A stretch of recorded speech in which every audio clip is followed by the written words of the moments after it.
Welcome to the Dog and Gus Show now on Feel It Radio. What's up, dog? Not much, you, Gus? Oh, not much. I'm really excited about today's show. I know you are. Yeah, we have a wonderful person. She's doing great work. She's interviewed some amazing guests. She's a coach, a mentor. She's a therapist. She's got it all going on. Yeah, And she's gonna get a podcast going. We're gonna get her. Yeah, and we're going to help her with that. And she's stylish. She is very stylish. Check out that Stetson. She's out hatting me today. Is she ever actually? Yeah, man, she's kicking my butt. Kristen Pelletier. How are you? Good. I'm great. Thanks for having me. Oh, so happy to have you. Thank you for coming. This is fun. So I'm just going to sit back and let you two chat because, off mic, these two know each other from Well, we have previous mutual life. friends. We have mutual friends. So I'm just going to sit back and enjoy the You ride. have a mutual friend, Jake DeMarsh. Jake. Yeah. Let's talk about him. Yeah. Yeah, He's doing some awesome stuff. sure is. Yeah, he is. Yeah, we interviewed him twice. Once with his band, and then once early on in our Very early on. in season 1. Yeah, but it was funny how we got him on. He commented on our mugs. Did he? He liked our coffee mugs. And that's how we got chatting with him. Maybe we should start the coffee mugs again. Maybe you should just calm down and talk to Kristen. Kristen, thank you again for spending some time with us. I was going through some of your interviews, like your Instagram lives that you do. You've had some amazing guests like John Angus MacDonald, Chantal Kreviatsik, Abel Hart, who's a huge TikTok star. Actually, I don't know if you knew that, but his song came out and he had like that. Everybody made fun of his dance, but he got millions of views. Yeah, Whisper. That's right. Yeah. I have no idea. You would if you saw it. I think you would have saw it. Yeah, you would have saw the video on TikTok for sure. I'm sure I did. I've And been on then TikTok a few I'm times. excited about this one, but Montel Jordan was a guest. So what was your favorite out of those interviews? Oh my gosh. I don't know. I don't want to say I don't really have any favorites. Montel was pretty crazy, and just even the way that it came about was kind of just meant to be. And he I don't know if you saw the whole, and it was quite a long interview. I don't really expect people to watch them all, like the whole lengths of them, but like he was saying, he sang 3 or 4 times throughout the interview, and he's a pastor now. So like Really? of like sort of a mega church, like this online virtual church. And so it was really interesting to sort of hear the story about how he started in South Central LA, and and now he's like a pastor. So they're all really good. They're all different, right? Everybody's got a different personality, so I you never know what to expect. Yeah, that's awesome. I was mentioning as a young person, like I still have his CDs actually. I still have them. Me too. Oh yeah, both. Good for you. Like he was well known for like a serious song then. Gotcha. Yeah. I know who he is, dude. That's, Well, you're a DJ. You should know. well, yeah. This is how we do it, Oh, This is how we do it. Yeah, it's like the anthem of the 90s. it is. I may have played that song a few times. Yeah, I suspect so. I mean, it's Back in it's the Friday day. night. Yeah, it's for actually sure. Monday, but Friday. yeah. What about? Let's talk about your coaching. You're a mental health and addiction coach. That must be really fulfilling work for you? Do you enjoy that? I love it. Yeah. Such a change from what I was doing. I don't know if you knew it all, but I actually had worked in the government for 21 years, and just sort of, what it was? It was during COVID. I turned 40, and just, I think there's something about that age, about being 40, just, it made me stop and really think like, am I happy in my life? Am I where I want to be? And just to be honest, like it was just, I was in a really bad place, mental health wise. COVID really did a number on the world, not just me, right? Like everybody, and the music industry and everything. And it was actually a friend of mine who suggested I take this course. It was virtual, and it was part of this coaching certification, but she said, take the first 3 months, and it's all, it's good, self-reflection work, and you might like it. And And so, yeah, that's sort of how I fell into it.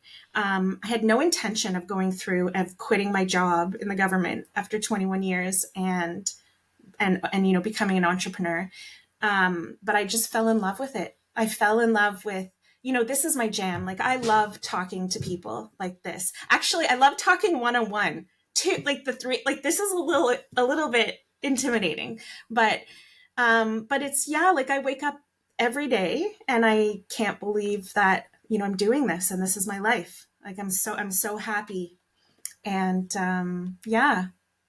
Does that answer your question? No, yeah, it's beautiful. Thank you. Yeah, it's great. I love that you took a plunge like that, because having a safe position, with a pension and you get guaranteed work and all that.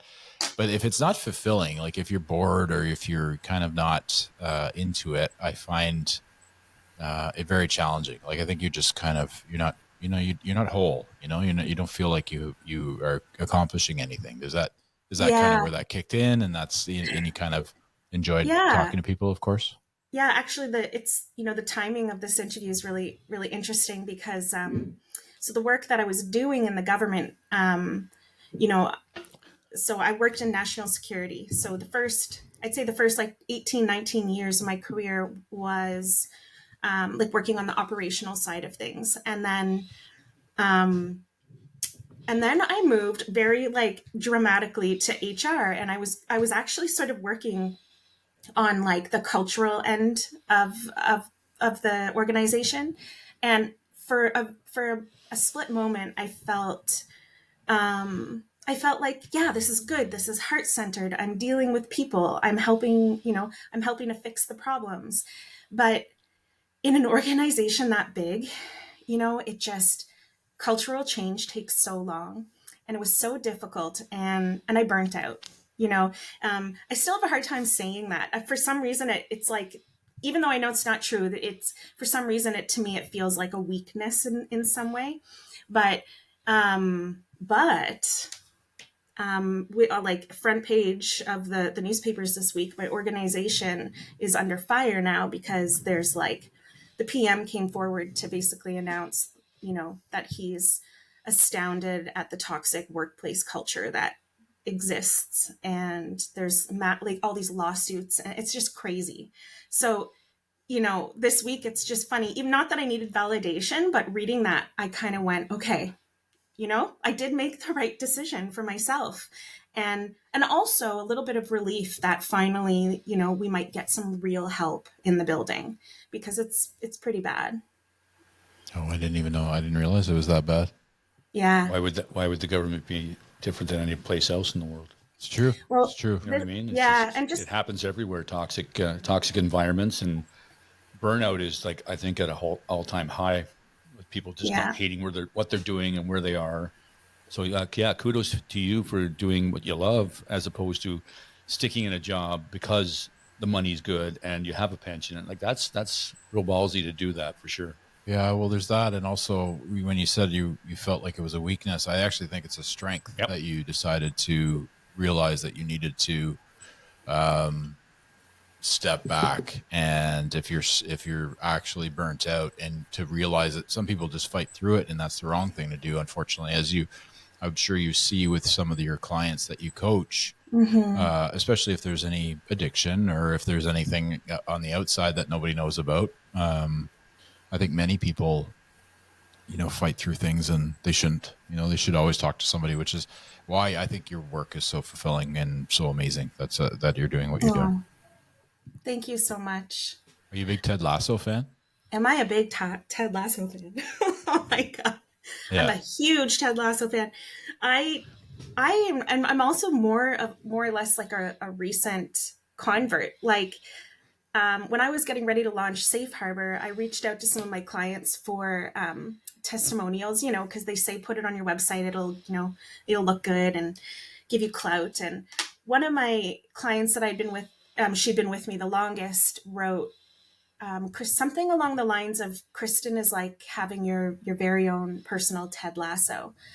And I was like, who the, sorry, I was going to swear. Who the heck? Go ahead. Okay, like, who the fuck is Ted Lasso, right? And then so I find it, I'm like, oh my god, it's a TV show, and I was like, I'm not lying, within the first 10 minutes I was like, oh my gosh, like he's so nerdy. Like it takes a full episode or two to get into his character, but then I watched it, and like there's just never been a show like that on TV ever, and I don't think there's ever been a character like him ever that just so openly talks about mental health in such a relatable and real way.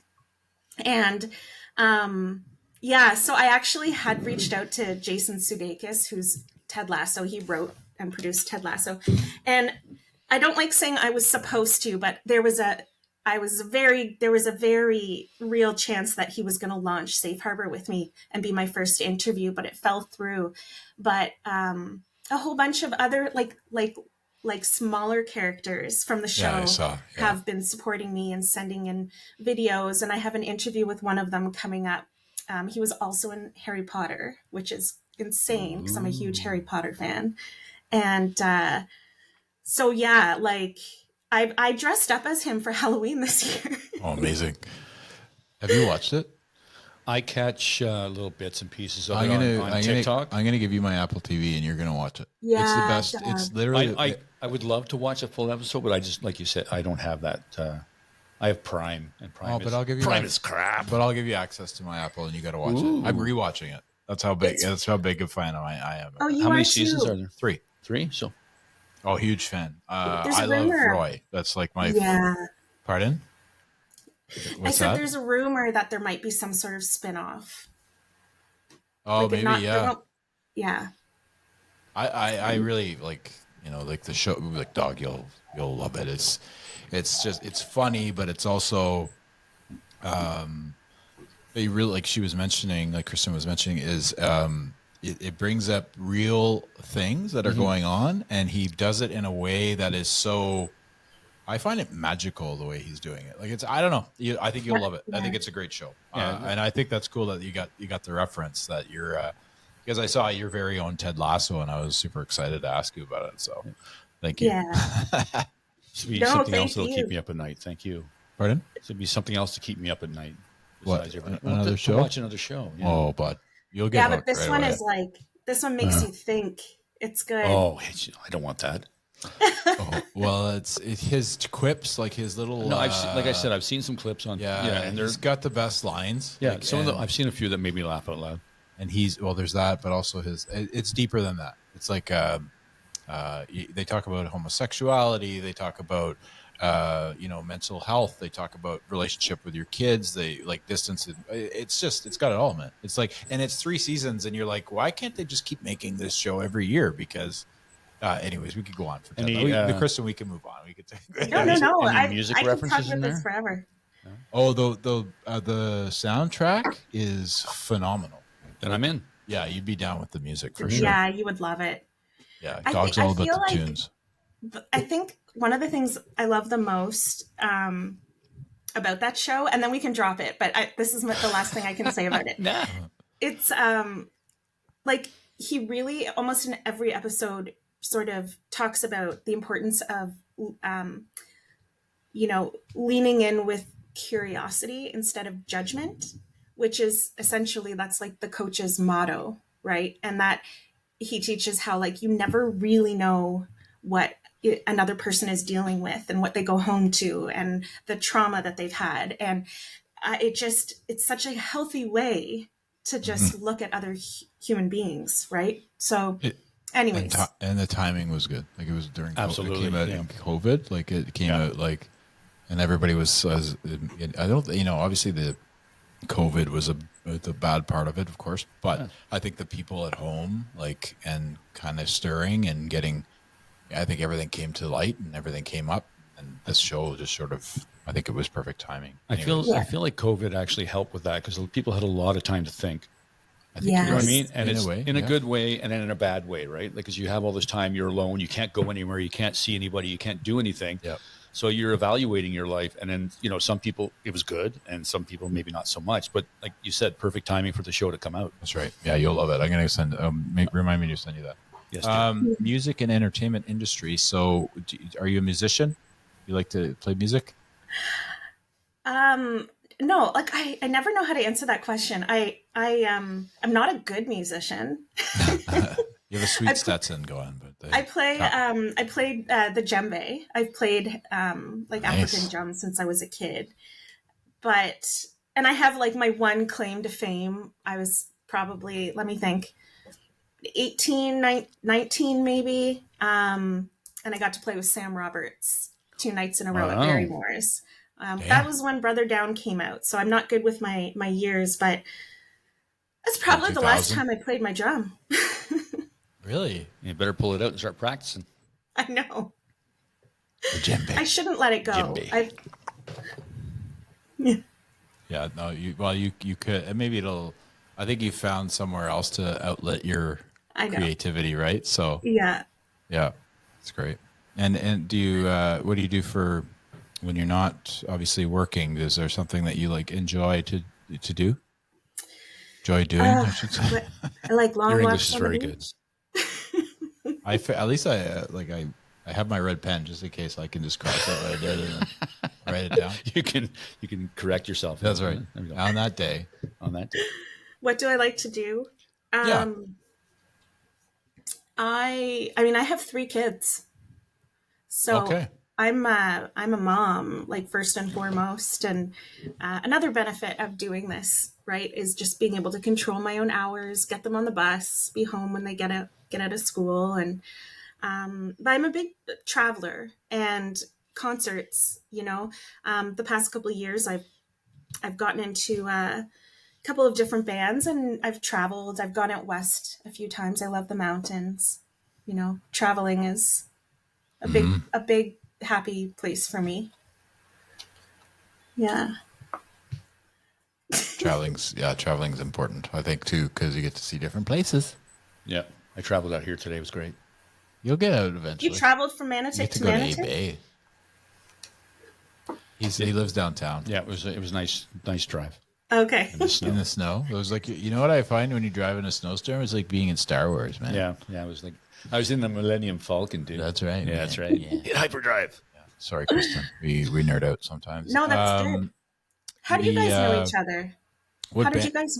How did you 2 meet? Prison. Prison. I'm the only one in there who's been in prison, probably. No, I've been only for a night, though. I've been arrested. Have you? We're not talking about that. Like Merle Haggard. Like Merle Haggard, baby. No, not for B&E or anything. But I was spent a night in the. I didn't write a song about it. In the Clinger. And the Clink. No, we worked at the same restaurant at a different time. So like I worked there after he did, but we met there was regulars there, of course, and at a bar, and the guys got along, and then they have this, like, Dave was part of the original group that went to Alexandria Bay for this weekend of golf, which basically was around in Gananoque, and then they went across the border, played in Alexandria Bay, and I think you played twice there, right? The very first year we played twice, yeah. And then it evolved into this crazy tournament now anyway, but so I got invited to this event, and I met Dog, and Dog was mutual friends with everybody that was there, and then him and I started talking about music, and then it was also his birthday. And I decided to say, I'm going to get you drunk tonight, and I was drinking then. I don't anymore, but I was like, okay, let's get you going. And there was a big mistake on my part, because Doc can really put him away. And I didn't realize this, because I was the one under the table, and it was his birthday. So yeah. Oh my gosh. Very green the next day. Very green the next day. Yeah. Threw up on the golf course, all that good stuff. But anyways, we always had that relationship with music. We'd go to live events together. Mm-hmm. And then as the pandemic began, and I think there was an opening. Remember, we could go somewhere at one point. We went to Saint Laurent. Yeah. And met with a buddy for coffee. And then Dog's like, I'm going to start my own radio channel. Yeah. Which he is a part of now, but he didn't start his own, but that might be something in the works. get to that eventually. We're not allowed to talk about that yet. No, we're not allowed to talk. But he said, I want to start this. And I said, why don't we start a podcast? And then Dog said, I said stupidly, I said, what are we going to talk about? And then I said music. And then we started out small, and we figured out that we could rent Staples for an hour and started a little podcast there, and started talking about music and different things. If you watch listen to our first two, we're really like nervous and like awkward, but we ended up talking about music for the first two, and then got messaged by a local artist about coming. Do you guys do interviews? And then my hamster started jogging, and mine died. Here we are. Yeah, it's kind of it's like our outlet. Obviously we have other jobs, and I'm also a parent, so there's but this is sort of our little passion project that we really enjoy. So yeah, I love it. I think you guys are hilarious. Oh, thank you. You're great. Yeah, it's a bit of a yin and a yang, which is great. I think that's the key to our relationship. Which one are you? I'm yin. Okay, and I'm yang. All right, got it. Yeah. I don't know how it works, but yeah, it's a saying. Should I get the red pen out again? Yeah, just want to correct yourself. No, it's all good. Yeah, so that's how it all came about, and like Gus said, we kind of matched that way because he's younger. He's almost 20 years younger than me, and yet his music, like what he listens to, it blows me away sometimes with like some of the stuff he pulls out. I'm like, what the hell do you listen to that stuff? I mean, it's his mom and his sisters and all the people in his life that put him on the right road to music, and then he kind of went off on a tangent when he found the 90s. But the 90s, man, we forgive him about that. 90s are the best. Oh, we're gonna ask that question, and the answer. I just lost again. Well, the 90s are the best. But that's when Kristen and I those were our formative years, So yeah. I think that's a big part of it, and I do have a palette for amazing 70s and 80s music. Totally. I prefer the 90s just because that's what I liked. I love hip hop, and even though I look like a nerd, like an accountant right now, I'm like I was dancing to some music prior to. Oh my god, yeah. For you, what's your favorite go-to music these days for when you need to relax? For relaxing, well, or whatever. For getting jacked up, for when the kids go to school and you can do whatever you want, Yeah. Yeah, I don't know. It's always a hard. I actually was like, I hope they don't ask me, who my favorite band is. That stuff's just. Oh, that's gonna come. Yeah. But I honestly, like, I love. I just love Canadian music. I love all kinds of music, but I tend to get on these tangents. So if I discover someone that I hadn't heard of before and love them, I just become obsessed with them, and my kids are testament to that. Like, they know the most random stuff, the most, just even local people, they know all their albums. Cause I just play it constantly while I'm cleaning or cooking or driving or whatever. But to answer your question, the past year, I've been, loving this guy from out in Victoria called, Jesse Roper. Do you know Jesse Roper? No, I don't. Okay. I know Mr. Roper from Three's Company. Oh, yeah, me too. That was one of my favorite shows. Yeah. He was looking at me going, he's going to say something stupid. You knew that. I didn't look at you. I just knew. Yeah, you just knew. I just wrote him down, though, so I'll check him down. He's great. Yeah. Sorry. I think he's going to be one of the next big things that you're going to see come out of Canada. I think he's going to be huge. Really? Yeah. That's great. I love that. I have my prediction too of who's going to be big. I think Mikhail Laxton's going to be big. Mikhail's going to crush it. You should check out Mikhail Laxton. Speaking of hats, like similar to your hat, and it's a beautiful hat, by the way. But he's great. Mikhail Laxton, he's from Australia, but he lives in Ottawa. He's married a girl from here, and they have a family Mikhail and stuff. Laxton? Laxton. Laxton. Yeah, okay, I'll check him out. Yeah, we're big fans. Yeah, I think you'd like him. Like, I think you based on what you're saying, he's a good Canadian. Yeah, artist, his debut album is just killer. Yeah, it's really good. So good. Yeah. Awesome. Tragically Hip. You ever heard of them? You like the Tragically Hip? Heard of them? Sorry, I didn't mean to make fun of you. Yeah, I'm like the biggest hip fan. No, you're not. I but I have loved them since high school, so I feel like we probably are on par with. Okay, how many times have you seen them? Oh, I don't know. Oh, probably not as many as you. Like I had like a pretty strict family life growing up, upbringing. But I will say probably a dozen times, maybe. That's not too bad. It's close. No, you're not even. It's not even. No. How many? Tell her how many times you've seen her. It's just how many times? Almost 4 dozen times. Wow. And I'll tell you why. Speaking of the Trews, I saw the Trews open for them with Sam Roberts and the Arkells in Bob Cajun that was one that was like, that's my. I don't think I can top that. No, it's a tough one. That was pretty epic. My sister's cottage is in Haliburton, so it wasn't like far, so we drove up to Haliburton and spent the weekend, but then the Saturday night we went to the show. It was amazing. But I think the one that I really love too is I went to Upper New York State and saw the Tragically Hip in a room with like 300 people. So it was like that was a good one. But yeah, I'm not boasting. I'm not saying that. No, you're not at all. That's awesome. No, you're a huge fan. It's fair. 12 times is a lot. It's a lot. I was psychotic about it. Like I saw them 3 times on their final tour. So yeah, I mean, well, that's I get that. Yeah, I do get that. Try and get as much gourd into you as you can before, because you knew he was sick. Right? Everybody knew he was sick. Maybe Kristen will agree, but Gordy, I bawled my eyes out when Gordy told us that he was dying, and then I bawled my eyes out when I saw him all 3 times. Yeah, didn't matter because you knew. Well, you knew the end, but again, I've told you that saying that I really like, where it's not the glass is half empty or half full; it's a beautiful glass. Yeah. I just love that saying. I don't know where it came from.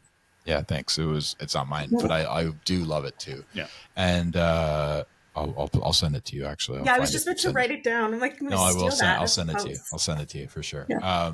But that to me, Gord was like that. That's how he was. He went, and his music was so Canadiana, but also with such a zestiness to it. Well, Christmas time, I always think about Gordy too. Yeah. It's weird. You connected, and then he's going to be gone, right? So, like, of course, kind of like what people are going through when they lose somebody, like you today, because you lost. Oh my God, you lost a big part of your life. Well, like I said, it was just like my childhood, right? Like that's like one of the very first bands I ever listened to, and they saved me from the Bay City Rollers because I'm that old. The Bay City Rollers. Well, they were huge. I thought you were going to say in the 70s, right?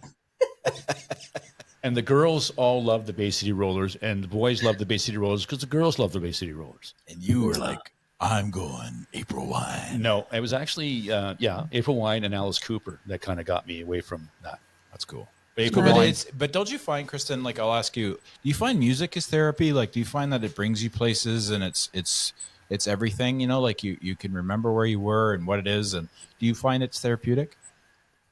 Yeah. I mean, I think on one level I was using music as therapy, when I was just a little girl, like 3, 4, 5 years old. And I think people who really love music and feel it deeply, like, get that, where you just, listening to it is kind of an escape. Recently I had read somewhere that people who have ADD or ADHD often respond really well to music because it calms their thinking down, like it gives them a focal point. So also, I think that's why I loved it so much as a kid. It helped me focus and think and sort of like maybe shut out some things that were happening that I wasn't, happy about as a child. And, like I use it. Like I use it in my coaching. I use it, on a different level, meditation, binaural beats. I don't know if you've heard of binaural beats before, but it's like this, it's basically this genre of music that, triggers different neural pathways in your brain and helps you meditate, essentially. But it's great if you have sleep issues or, you're just trying out meditation for the first time. I often recommend people listen to that. But music as like, and I don't know what the word is, an entity for sure, I think is therapy in so many ways. That's great. It's a good answer. I do agree with that 100%. For sure. My cheeks are burning. Uh-oh. Your cheeks are? She looks a little flushed. Not saying. But I get really passionate talking about this stuff. That's fine. So do I. So do I, and so does the dog. That's why we do this little gig here. Yes, sir. So please speak freely. It's a safe space. Whatever you want to say. It's a safe harbor. I find that was a missed opportunity. Yes, safe harbor. Yeah, a safe space to heal. No, it's a safe harbor. Dun, dun, dun. We're right across from Mahogany Harbour right now. Yes, we are. Yeah, you can't see it. I can't see it. You can see a wall. All I can see is fuck them up with your hustle. And I love that. Yeah, that's my go-to. The thing with what you're just going on, what you're mentioning with, I find when I'm reading, I think I do have ADD in a way. To say the least, dog gets mad because I can't even listen to a full song because I'm trying to find that song for that moment, and I keep going and going and going, and then I'll find it, and then I'll play it for the whole song, and then dog's like, finally a whole song, and then I'll do it again, and he'll be really pissed off. But the thing with that is, I find when I'm reading, I need to be listening to something, and I'll check. I love binaural beats. I don't listen to it as often as I'd like to, but certain like songs without words, I just sort of listen to some calming music. It is good for your focus when you're trying to focus. And I should be listening to it right now, apparently. But it is good for that. Like I think I agree with that. I can't focus on reading without music now. I find I'm the other way around now. When I was younger, I always had music on when I was reading, and if I hear a certain album or song, I could remember the book I was reading. And now I can't, because the minute I start listening to music, I stop reading. Yeah. Because I'm listening to the music. But before, I used to be able to do it no problem, and now I can't do it anymore. Interesting. Yeah. I think we're going to break down a few things with our friend Kristen here. So are we? Is this a therapy session? Yeah, you didn't know? Oh, surprise. It's an intervention. We have to pay her for this. So. Intervention, Matt. It's an intervention. I had one of those. That was a good time. What do you when you deal with somebody in recovery? How do you tread through that? Only reason I ask is I'm in recovery, so I always like to hear a few different versions of how you deal with somebody. Yeah. So just so I understand the question, like how do I coach them? What do you mean? Yeah, or approach it, or coach it, because you do. So I'm not a coach. therapist. No, I know that. But like, how do you coach someone who's in mental health or addiction? Okay. Well, if there's an easy answer, if not, then it's okay. I guess the easiest answer would be just to sort of explain what coaching is. So coaching is the idea that no matter how chaotic your life feels, or no matter how broken you might feel, the idea of coaching is actually, hey, you're not broken. Like, you're a whole, capable, resourceful person who has everything inside of them to get through, to overcome anything. So coaching it's a lot of listening. So it's a lot of listening, and then reading between the lines and kind of asking questions to help somebody navigate through all the limiting beliefs and negative self-talk and, upbringing and all that kind of stuff. But essentially, I do very little. I listen, and I encourage, and I support, and I reflect back to them. And it's really crazy because it sounds so simple, but when you see someone who's like walked around their whole life saying like, I've had a really fucked up life, my parents were really horrible to me, I struggle with this, or I struggle with that, and then you talk them through it, and they get to a point where they're like, wow, I'm capable, I can change my life, I have choices, I can let go of things, I can walk away from people, I can start a new job, I can quit, I can do something new, I've never learned guitar, I'm going to learn guitar. Like, there's I guess that's the answer, is that I don't really, when it comes to recovery, It is, I guess it is a little bit different in that sometimes my clients don't really want to do a 12-step program. They may be like close to needing to, but they won't do it, and they seek out something else.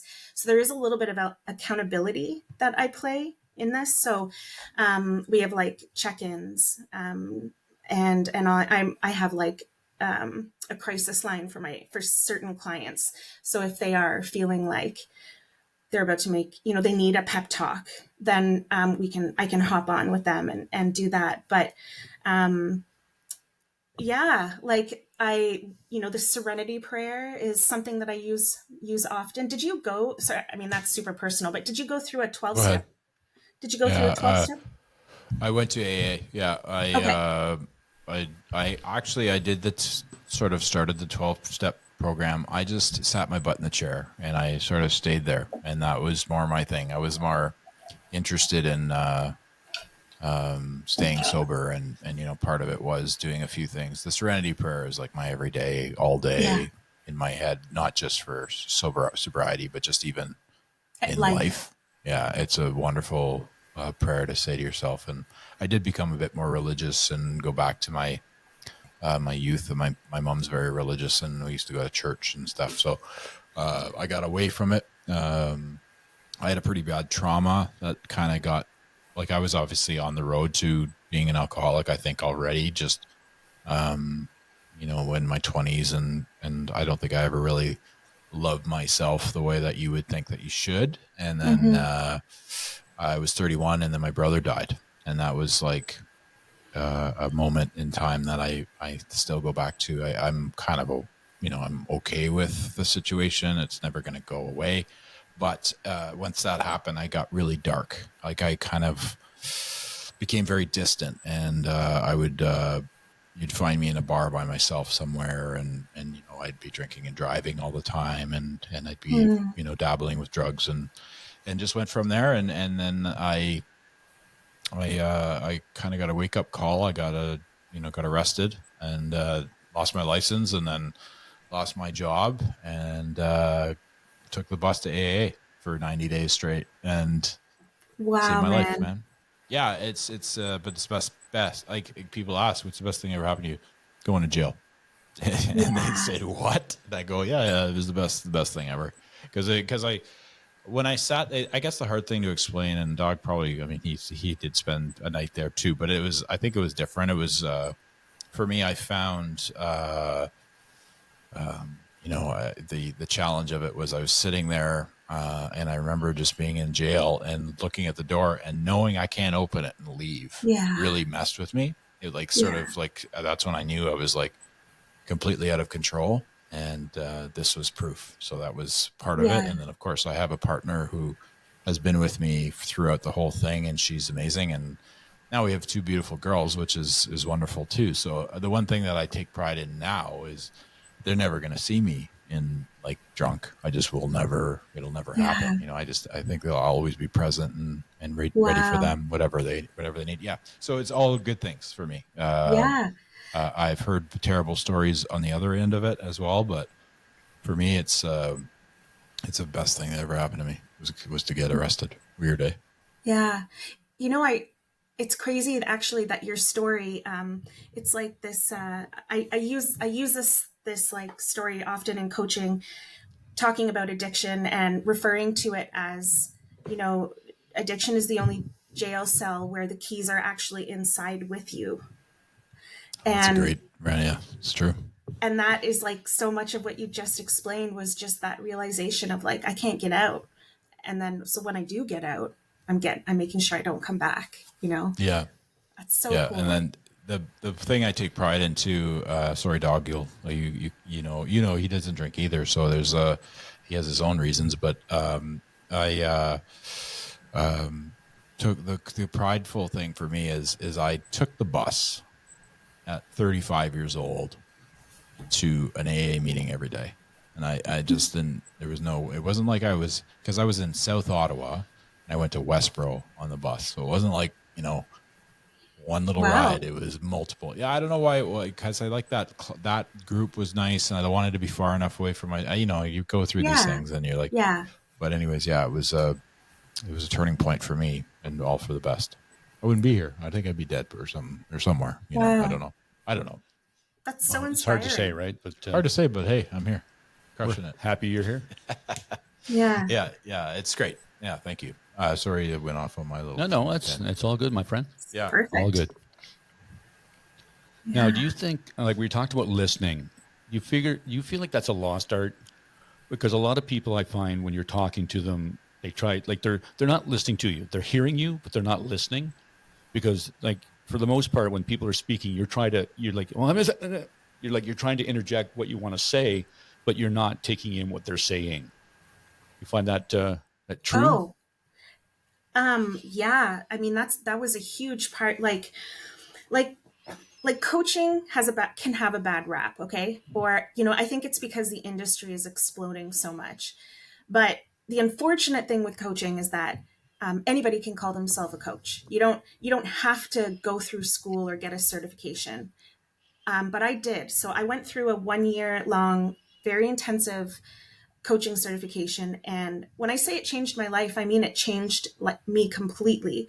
And I never realized that I didn't really know how to listen until then. And above that, like going through this, obviously I had a coach, you know, I was being coached. And when I had my first coaching session, I walked away and I had never experienced that sort of, it's such like a cheesy word these days, but like authenticity. Like I felt safe. I felt listened to in a way that I never had, because you're right. And even in the best, with the best intentions, most people, when they're talking or when you're listening, they want to fix it, right? They're like trying to come up with ideas and solutions, and or maybe, you know, maybe you're like this because, you know, what happened, whatever. Like people don't know how to listen, truly, authentically listen. And I think once you start becoming aware of it, and I think it's partially why I love this so much. I love talking about it. I love, you know, everything on like social media, because I think it gets people thinking. And really, like, I don't know, I could go on. I'm sorry, guys. Am I talking too much? No, we're listening. You are such good listeners. Well, trust me, when we first started this, we weren't this good. Because when we had people talking, we were like trying to talk over them because we wanted to get our ideas out and stuff. And we've learned so much in the last year and a half of like to sit back and actually listen to what people are saying. Agreed. Yeah, it's we had meetings, like we would have like a discussion saying, you know, it's important that we let them speak, and then when they're done, we can speak. But it's almost like an art form, you know. It's not easy. No, and listening is important. You know, listening, and exactly, it's not easy, and it's listening is, like you said, I think it is a lost art, because we all are like, you know, 1 minute video people now. Oh my gosh. And unfortunately, you know, when you're having a discussion, you always want to get your point in. But I think being patient and, you know, letting that person, you know, they respect you more, and they believe in you more, and they just sort of like enjoy your company. Anybody that I find, and Dog will attest to this, because anybody that talks, like waits to speak to you, and you're speaking to them, I don't take them seriously anymore. I don't want to sound rude, but I just sort of say, not in this format. I mean, in general, I just know that they're either you know, and I think that as we get older too, we read people really well. Like I can read someone much better than I did when I was 20, right? But it can be because you have time and you have a bit of experience with people, and I know when they're full of shit. So I just like I can smell it, and then I just sort of that, and you'll never get much out of me, you know. And conversations very quickly that way. Well, you just sort of you kind of you back out, right? Like you might still stand there, but you're not engaged. Yeah. It's funny, a little story about that. When Murph came to visit, we were having an interview, like similar to this one, where the person was on the screen, And a good friend of mine I've known for 40 plus years, he came to hang out with us. And afterwards he was like, you guys didn't do much talking. And I said, well, Murph, we were listening. And he's like, yeah, I guess you were. But he couldn't see you, as it were. Like he was sitting over against the wall and he's just looking at the two of us and we're both like, well, it's that's a podcast, right? yeah, I know, but it's just like, we got to talk to you about your podcast. Exactly.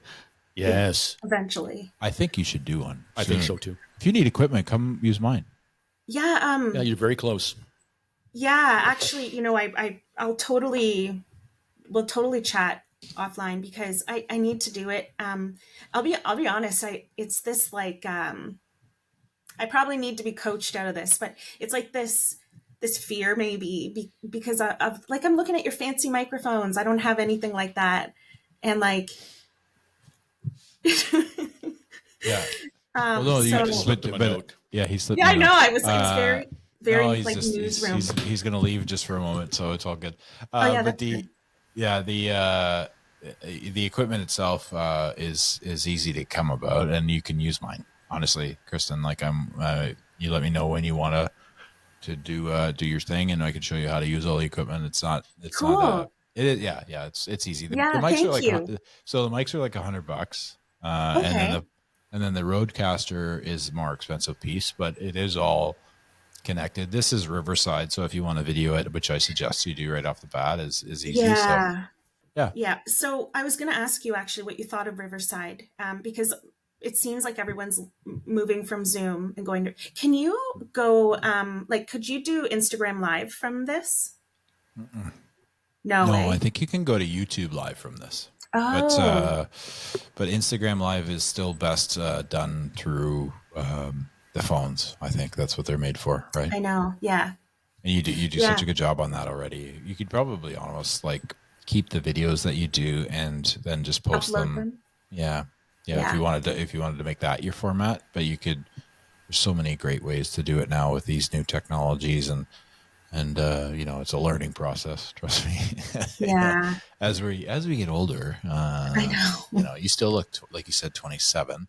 Yeah. I probably look 30. We look about the same age. Yeah. Matt was looking good too when I haven't seen him in a little while, but he cleaned up. He had his Stetson on for your interview. Yes, he did. Yeah. I think, did you wear yours as an ode to him, or? Yeah. Did you? Yeah. Mine's got a little gold nugget. Not real gold, obviously. I should tell people it's real gold. Manifest that. Yeah, exactly. Yeah, manifestation. As far as coaching, we'll get into how they get a hold of you for coaching, but how important is coaching in your opinion, for people? Not just because it's your industry, but just as an honest question, Yeah, it's such an easy question. I don't have a rehearsed answer for that. What I will say is that I think a lot of people, I think the majority of people go to therapy thinking that that's what they need when they actually need a coach. They don't need a therapist. A therapist will diagnose. They'll suggest, they can suggest medication. They can diagnose, whereas coaching, you don't diagnose. But coaching can help in so many similar ways. But it really goes back to what we were talking about, was that it's a totally safe environment. Like you said, you grew up in the church. Was it the Catholic Church? Anglican. Okay, so but you know what confession is, right? Yeah, of course. Yeah. If you'd gone to confession,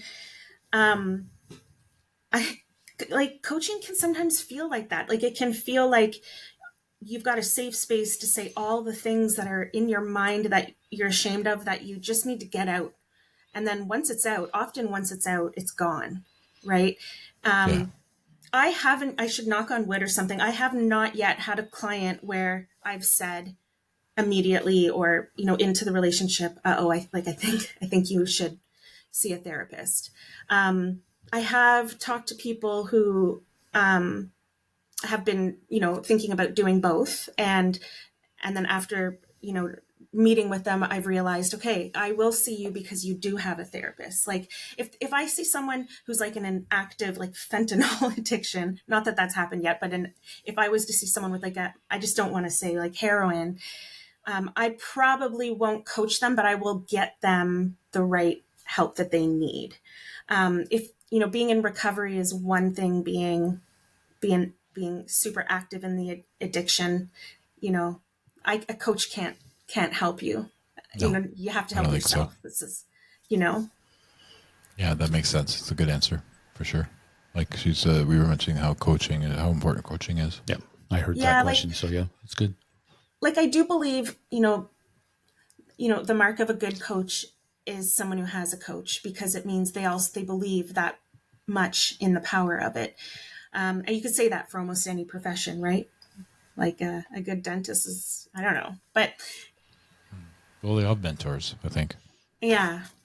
Which would be a coach in some ways. Yeah. I suspect. Who's your mentor? Who's my mentor? It's a good question. I don't know. I really don't know. Music. Yeah. The music is my... music. Well, it's been there for me when I needed it, for sure. Yeah. And when you didn't. Yeah. When I didn't realize I needed it, it was there as well. You're right. It's amazing stuff. Yeah, it's always... Have you guys ever had a coach? It's always been a big thing. I interrupted. Sorry. A coach. I was a big athlete, so yes. Yeah, I had coaches as well. It was mostly my dad, though. My dad was mostly my coach through my formative years playing hockey and stuff. So that's good. My brother, the one that passed away, he was a huge part of my life in many ways, and coached me in hockey, and I excelled in that sport. And then he didn't coach me in baseball because he didn't know how to play baseball, but and then I had coaches throughout my, or mentors in my career. I'm in real estate, so I have a few people that I can thank along the way. And definitely one for sure. And then, those are probably my coaches, and my mom. Yeah. Oh yeah. Your mom's solid. Yeah. I think my dad was not a really big part of it, but my mom for sure. I think over time, I've met people that have impacted my life. Like I wouldn't say they were a coach, but the principal at my last school was an amazing person, and I kind of learned from her over the 2 years. I saw her deal with children every day, and always with a smile on her face, and it was amazing to watch. And I kind of she was amazing. I've had a couple of other teachers that were I'm just like, wow, I'm in awe of what they do. Yeah, Mike Pashkoski. Shout out to that dude. Who doesn't listen to our podcast, but that's okay. Well, that's okay. He's too busy. Busy what? Combing his hair? Substitute teaching, working at a hotel, playing hockey, playing baseball. Playing golf. Being a husband. Being a Habs fan. Yeah, what else we got on him? That's what it is. Yeah. So I think... no idea who he is. I know, that's fine. But I think I've had more than one in life. This guy too. Oh. Well, I didn't know that. Lovely. Well, he kind of sets me straight when I get a little bit sideways. He does that for me also. I love that. Many times we both we take the show. We don't take it seriously, but we certainly we take pride in it. Absolutely. And so sometimes I'll be like, that was awful, and he'll be like, no, it was great, and then he'll do the same thing, and then oh, that was great. Wow. So this one has been amazing. So. Yeah, so far. Oh my God. We have a few more minutes. We have the question. Yeah, that's going to screw the whole show up. Let's ask first, how do people get a hold of you to obtain coaching or that's a good question. That's a great question. Well, I don't know, is this isn't going to be on Instagram, is it? Or will it? Well, we post bits on it, and then also. So you can DM me. You can slide into my DMs or email me. Go to safeharbor.ca and shoot me an email from there. Perfect. There you go. Nice. Go ahead. No, I'm not asking. Yeah, you are. No, because because I know the answer. So why would I ask? I know. I want you to ask. Okay, Kristen, we have a question we ask every podcast since we started, and I'm losing very badly at this. I don't know. I think I am. You went on a good run, but I've been on a real run lately. Yeah. So basically, we ask favorite decade of music, and we only give you two choices, and it's the 80s or the 90s. Oh. Oh, what she's thinking about it. What? Yeah. I thought earlier. That's not an easy question to answer. Like I'm both like. Nope. Like gotta pick one. You got Springsteen, was I 84? Sure. You've got Michael Jackson. Oh yeah. Yeah. You got Whitney Houston. Right? May I just for a moment? But then the 90s rock. And Nirvana and Pearl Jam and Soundgarden and Tupac and Biggie and Blind Melon and Alice in Chains and Montel Jordan. Okay, I'm going with that. Are you done? I honestly don't know. Can I be a tie? No. Nope. Yeah, you can. Yeah, you can say whatever you like. It's her hour. It's her answer too. So we're not going to persuade you to pick one over the other. It's okay. What's your favorite song from the 80s and what's your favorite song from the 90s? Honestly, Kate, this is going to shock you guys, but I'm going to say the 80s because Bruce Springsteen, that's when Born in the USA came out, and that song was what made me fall in love with music. Nice. That was I think I was 4 years old, and I was just like, who is this? What is this? Oh my God. Dancing in the Dark for me. But that's Dancing in the Dark. Born in the USA. Same album. Yeah. Same album. Same album. I like that album too. I love 80s music too. I was saying, like, my brother was older than me, so I'd listen to in his Toyota Supra. Sick car back in the day when I was a kid. I loved sick car, bro. He was a great driver. He drove really fast. And then, but literally the best driver you've ever seen. But he'd have like Tom Petty and Dire Straits and I think April Wine. He would have loved April Wine. He loved all those bands, the 80s bands. I have nothing against it. It's just a little something we have between us. I'm a 90s guy for sure because I can name so many different things from the 90s. And I love the 90s as well, but I'm a more country in the 90s than anything else. Yeah. Really? Which is odd because I know it's odd for me. Oh, geez. Gary Allen's. Gary Allen's not 90s. He's like more later 2000s. Like Tracy Bird, Tracy Lawrence, all the Garth, Alan Jackson, Clint Black, I guess Garth, Stacey Dean Campbell. I mean, I could go on and on. He's a huge Garth fan. Yeah. What about Chris Stapleton? He's not 80s or 90s, but he's awesome. He was born in the 80s. Yeah, probably songwriting by then too, right? Like he's 9 years old writing songs for people. Yeah. He's incredible. But I just his voice is just like that is therapy. That's his voice is through. But I find I'm a late bloomer though. I didn't really get into Zeppelin until like late 80s. You know what I mean? And then so Soundgarden, Pearl Jam, all that. I love that stuff. I just didn't get into it in the 90s. I waited 15 years and then decided it was okay to listen to it. I remember that one. Like we talked about that. 1 year 8-week stretch in 91. Was it 91? I thought it was 94. No, 91.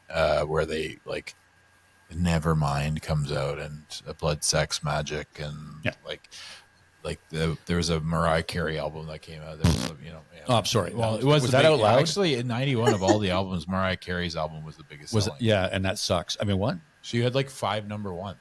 I mean, she's a big artist in the 90s and stuff, so you got to give her respect. Another reason not to like the 90s. Respect's due. But anyways, Pearl Jam put out 10 and anyways, we can go on and on. But Kristen, we really appreciate your time and we love chatting with you. You're obviously a wonderful person to chat with. So thank you for your time. Thank you so much. Honestly, I love talking with other music lovers and friends of Matt. Ted Lasso and lovers. Nick. Yeah, Ted Lasso lovers. Yeah, I appreciate it. And you guys are great. I understand. Yeah, thank you. One more question before you go. How many hats do you have? Oh, I have 2 really nice hats, like my Stetson. I've got 2 Stetsons now, and a couple on the wall. But nice. They're all kind of old, and I wear things out. I'll wear this till it's just done, and everyone begs me to buy a new one.